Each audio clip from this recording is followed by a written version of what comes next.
السلام عليكم ورحمة الله وبركاته. مقعيقو والليبان أبشر أرشي وكمل أرضيدا وحكبرتا جامعة عمود مقالة بورمي مركا كوباد وحان تعسير دريا الذي يقرابدي يدمان أرضيدا بورمي وحكبرتا أرمهانتي مانتي وكبحي إبراهيم صلاة وأنا ضفن وقالية كان منها أرضيدا جامعة وحكبرتا قارهان قيبتا ووتر انجينيرينكا سنة كلابات ruuxantii Ibrahim xilli ay ku beegnayd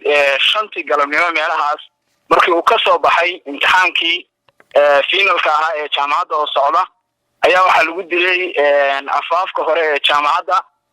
falkaasna waxa geystay ciidamada booliiska ee ilaaliya jaamacadda ruuxantii aad baan uga tacsiyeynaa aad baan uga xunahay falka arday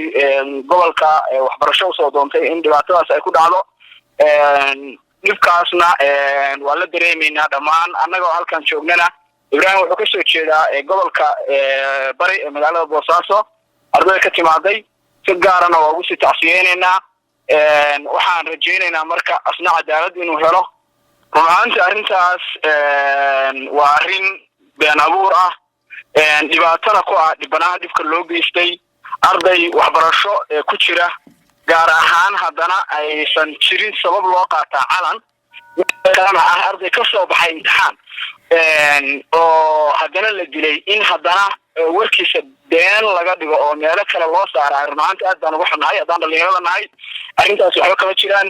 sababta uu ardaygaas ugu noqday jaamacaddana midda ugu weyn waxay ahayd mobilkiisa inuu kusoo hilmaamay kadibna uu yiri waan soo qaadanayaa ii fasaxa ayna ismaandhaaf halkaa ka dhacay una halkan ninka ku diray sida hadda ay noo sheegayaan hay'adaha amniga inta aan la xiriirnay waxay noo sheegayaan in ninkaas xiran yahay wixii ka dambeeyana loo gudageli doono maadaama ay xilli hameen dhacday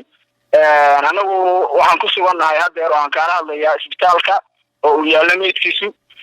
waxaan rajeynaynaa insha Allah xal wanaagsan inaga gaaro